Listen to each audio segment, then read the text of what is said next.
let's all go back. Let's go way back in time and talk about classic dodging and burning. Yes, welcome to the Russell Brown Show. And in this episode, I will be talking about a special technique for dodging and burning that does not, yes, that's right, I said, does not involve the dodge and burn tool, as you see selected here in the tool palette. Now, the dodge and burn tool is very powerful, and you can target ranges of tones within your image, highlights, midtones, and shadows. But it can alter the hue of your color images when you use it. And it, of course, is destructive on your images. So I've got a very interesting technique that will allow you to dodge and burn on your images without using the dodge and burn tool. So what is this technique? Let's get going. And of course, this technique will work on both black and white images as well as color images, as you will see as I work through this project. Let's start here with a black and white image. First, I'm going to go over here and select my paintbrush tool, because I'm going to use the paintbrush tool to dodge and burn this image. Now moving over here to the base of the layers palette, I'm going to hover over this icon, create new layer. I'm going to hold down the Option key on my Macintosh or the Alt key on my PC and click once, revealing the new layer dialog window. In this dialog, I'm going to change the mode of this new layer to soft light, right there. And I'm also going to fill this with the neutral color for this particular mode, which is 50% gray, by checking this box right here. Then I'm going to click OK. There should be no change to the image because this particular layer is filled with the neutral color for this particular mode. However, if I were to make this layer darker or lighter, it of course will change the image. Let's give this a try. So now, I'm going to start to paint with black. I'm going to zoom back out just a bit because I need a little bit more work area because I want to darken the sky a bit. All I have to do now is start to paint across the sky like this, and it darkens this area. Just like that. Great! Now cast your eyes over here to the layers palette. Let's take a look at what happened to that particular layer that we created, the soft light layer. I'm going to turn off the background image visibility right there. So here on our screen now is the soft light layer. You can see the area where I've painted in the black, and it's made that area darker. Let's turn the base background layer on again, and let's continue painting. Let's do the opposite. Let's now paint with white. Going over here to my tool palette, I can toggle between these right here. I can also select the X key from my keyboard to do the same thing. So now as I paint into the image, you can see it's making it dramatically lighter. In fact, a little too light.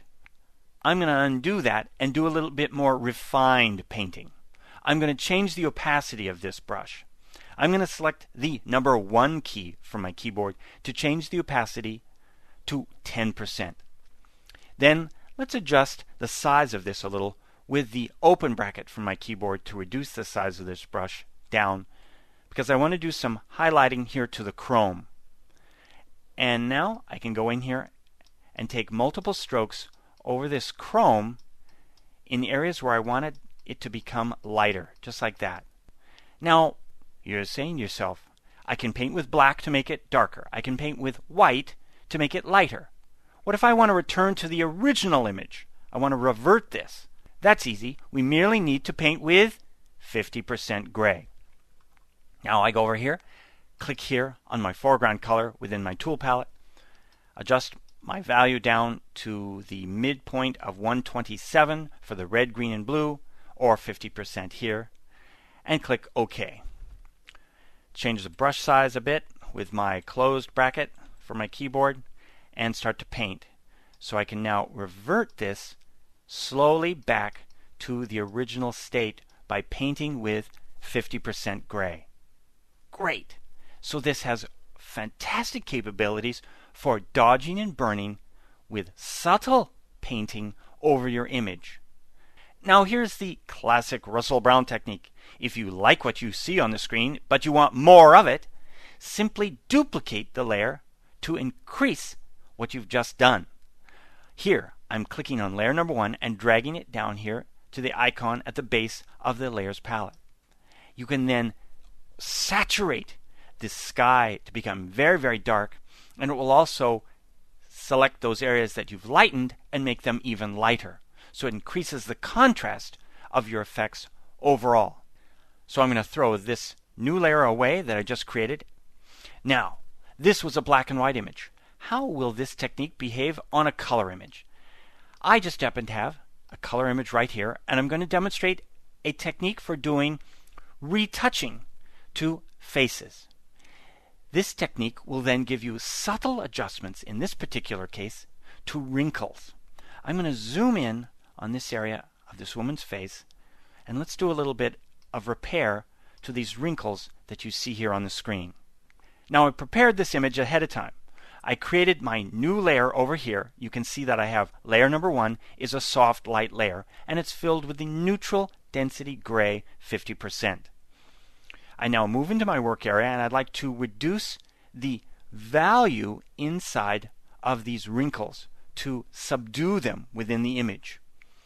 To do that, I need to paint with white. I'm going to select my D key from my keyboard to toggle back here to the default of black and white, and then my X key to switch to white as my foreground color. Then I'm going to reduce the size of my brush down a bit with my open bracket till it's nice and small, just for the retouching, right like that. So now I can go in and paint on the surface. I am painting with 10% brush. That's great. Nice small brush. I'm going to change my flow back up to 100%. I'm going to hold down my shift key and then the number 0 to change the flow back to 100%. So now I can go in here and start to lighten these areas as I move over here and down along these wrinkles. And because I have this set to 10%, I can do multiple clicks and start to slowly reduce the values within these wrinkles. This is a really great, subtle way to make corrections to images. And you know what? It's a little bit better in some cases than the healing brush because we're not changing the grain patterns within our image. And the adjustments we're making are very, very subtle, and we're not changing any characteristic to the person's face. We're not making the person a different person by doing this. We're just making really, really subtle adjustments as I go through here and reduce these areas. Another thing it's great for, besides wrinkles in this particular case, is to reduce here some color patches within the skin. I can start to do a little bit of adjusting down here to reduce the values of this particular patch of skin. Okay, so let's take a look at this. I'm going to turn off layer number 1. So here's our image before, and then here's our image after my subtle corrections. This is a really, really great technique for image retouching. So you've just seen 2 great techniques. Here for adjusting this woman's face, and of course here for doing classic dodging and burning of a black and white print. Give these 2 techniques a try the next time you're doing classic dodging and burning.